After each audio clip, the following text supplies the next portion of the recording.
For the most part, this is induction phase. Once you're here, this is the start of the downhill process to getting your patient done. And for shave and pre-scrub? Shave and pre-scrub. When I was talking about the final scrub being sterile, that person wants to make sure they have everything there ready in there, and you need to determine who's going to do it.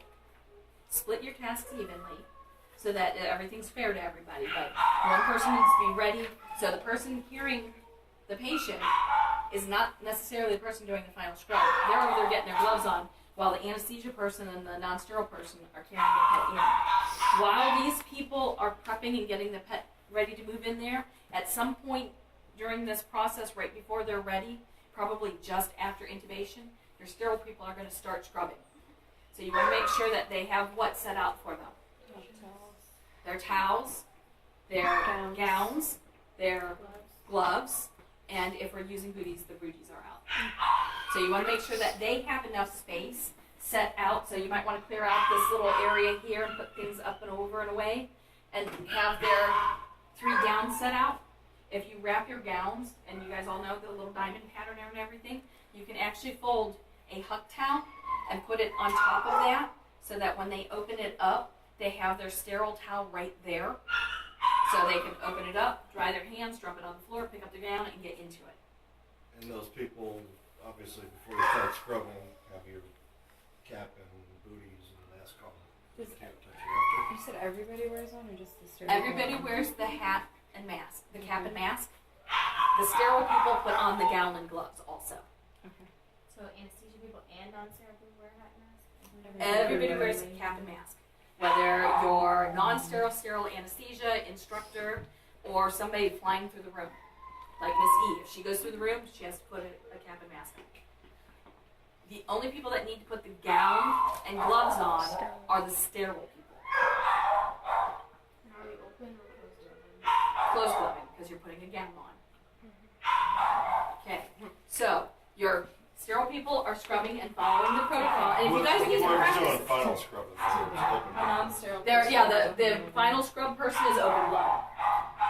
So your person scrubbing your patient that goes in there, they open glove. They don't have to put a gown on. Okay, these people are scrubbing, getting ready in here. The pet's getting ready and they're moving in here.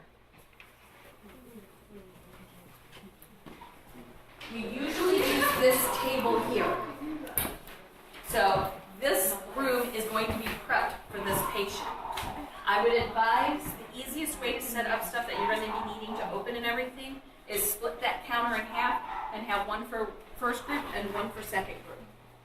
But things like all that stuff on the counter there needs to be put away. The binder thing there needs to be put away somewhere. Okay. These are new carts to us, but they should work out very nice. They should have all your, I don't know, have you guys worked on this stuff yet? Alright. There should, see Miss E, there's a list of stuff that goes in that crash cart. For the 2 surgeries, I want them stocked the way they're supposed to be, as much as physically possible. That's our crash cart. Those are the crash carts. So, see Miss E to get the list, because I don't think I have it uploaded into your class yet. But It looks she like has there's it. not all Oh, yeah. materials. There's just no drugs in there. There's no drugs in there, because they need to be locked up. The lists are actually on top.